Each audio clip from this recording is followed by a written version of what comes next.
Assalamualaikum warahmatullahi wabarakatuh. Kembali lagi bersama saya Eril Chandra. Sebelum menonton video ini jangan lupa di like, comment, subscribe, and share. Kali ini kita akan membahas tentang kisah Syekh Subakir penunggal Tanah Jawa. Tak banyak orang tahu dan mengenal namanya Syekh Subakir.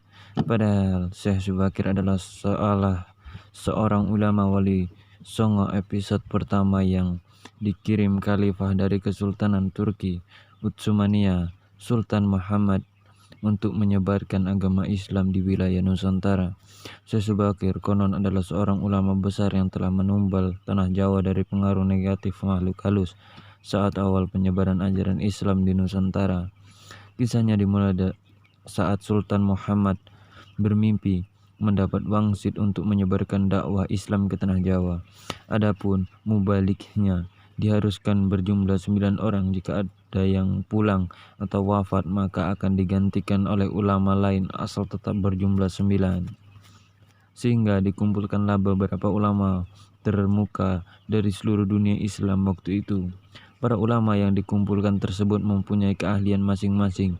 Ada yang ahli tata negara, berdakwah, pengobatan, tumbal atau ruqyah, dan lain-lain.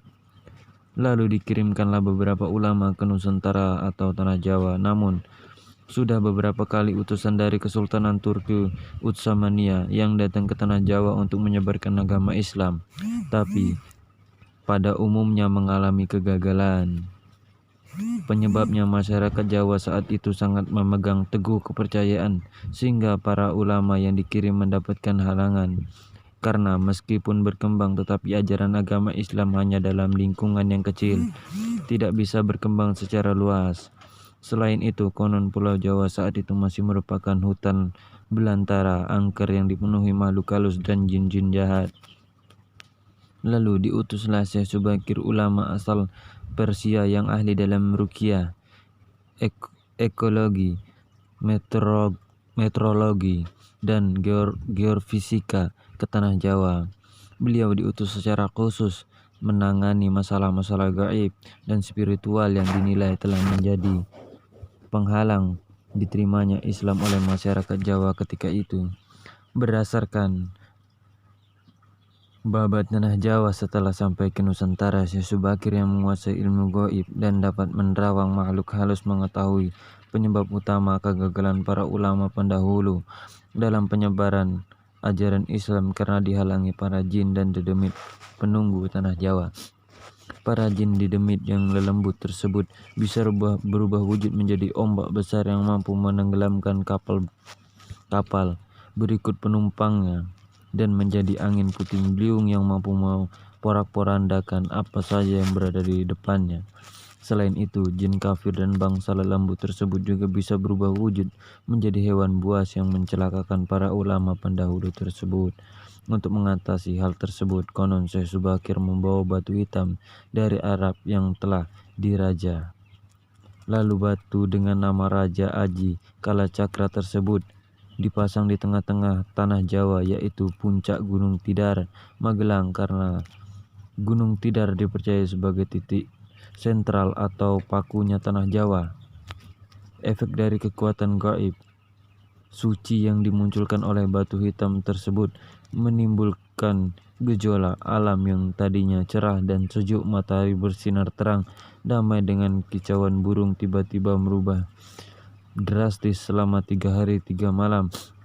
Cuaca mendung, angin bergerak cepat, kilat menyambar menimbulkan hujan api, gunung-gunung bergemuruh tidak henti, lelembut setan siluman lari menyelamatkan diri, jin, peri, banaspati, kuntilanak, jelangkung semuanya hanyut dalam air karena tidak kuat menahan panasnya pancaran batu hitam tersebut. Makhluk halus yang masih hidup pun mengungsi ke lautan.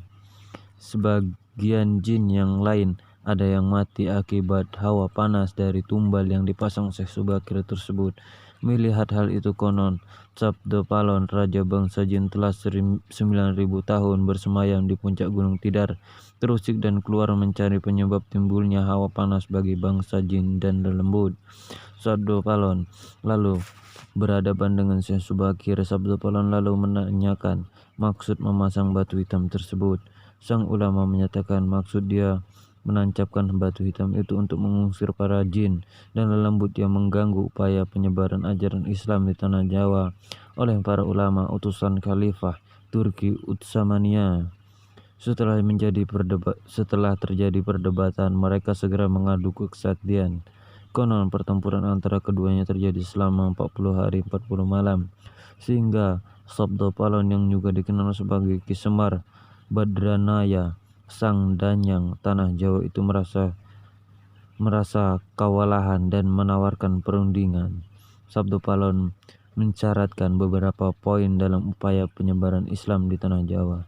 Isi kesepakatan antara lain, Sabdo Palon memberi kesempatan kepada Syekh Subakir serta para ulama untuk menyebarkan Islam di tanah Jawa, tetapi tidak boleh dengan cara memaksa.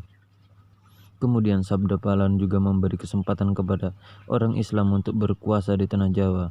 Raja-raja Islam, namun dengan catatan, para raja Islam itu disilahkan berkuasa, namun jangan sampai meninggalkan adat istiadat dan budaya yang ada. Silahkan kembangkan ajaran Islam sesuai dengan kitab yang diakuinya, tetapi berilah adat dan budaya berkembang sedemikian rupa. Syarat-syarat itu pun akhirnya disetujui Syekh Subakir. Selain di puncak Gunung Tidar, Syekh Subakir juga membersihkan beberapa tempat angker di tanah Jawa yang dikuasai para jin dan makhluk halus lainnya. Dalam versi lain diceritakan untuk membersihkan wilayah Gunung Tidar dari bangsa jin, Syekh Subakir membawa senjata pusaka berupa tombak Kiai Panjang. Lalu tombak pusaka tersebut ditancapkan di tempat di puncak Tidar sebagai menolak bala, dan benar tombak sakti itu menciptakan hawa panas yang bukan main bagi para lelembut dan bangsa jin yang berdiam di Gunung Tidar. Mereka pun lari tunggang langgang meninggalkan Gunung Tidar. Sebagian pengikut Sabdo Palon dari bangsa jin melarikan diri ke timur dan konon hingga sekarang menempati daerah Gunung Merapi yang masih dipercaya sebagai masyarakat sebagai wilayah yang angker. Bahkan sebagian lagi anak buah Sabdo Palon yang melarikan diri ke Alas Roban dan ke Gunung Serandil. Tombak itu sekarang masih dijaga oleh masyarakat, ditempatkan di puncak Gunung Tidar dengan nama makam tombak Kiai Panjang. Dengan adanya tombak sakti itu, maka amanlah Gunung Tidar dari kekuasaan para jin dan makhluk halus. Karena keberhasilannya menumbalkan tanah Jawa, lalu penyebaran Islam oleh Wali Songo periode pertama menjadi lancar. Nama Syekh Subakir lalu menjadi sangat terkenal dan dikagumi di kalangan para pendekar, penganut ilmu gaib dan kanuragan, bangsawan serta masyarakat di tanah Jawa ketika itu, sehingga mereka terkesan mendewakan sang ulama asal Persia tersebut. Akhirnya, untuk melepaskan kefanatikan masyarakat terhadap Syekh Subakir dan untuk menjaga akidah umat Islam, maka pada tahun 1462 Masehi, Syekh Subakir pulang ke Persia, Iran. Ini dimaksudkan agar kefanatikan tersebut runtuh dan masyarakat kembali kepada tauhid yang benar. Selain itu, tugas utama Syekh Subakir untuk membersihkan tanah Jawa dari pengaruh negatif makhluk halus telah selesai. Selanjutnya, setelah Syekh Subakir wafat, posisinya digantikan oleh Wali Songo lainnya, yaitu Sunan Kalijaga. Wallahu alam bisawab. Itulah cerita singkat tentang pembabat tanah Jawa yang dikisahkan dengan Syekh Subakir sebagai penumbal tanah Jawa. Jika video ini bermanfaat bagi Anda, jangan lupa di like, comment, subscribe, dan share. Terima kasih.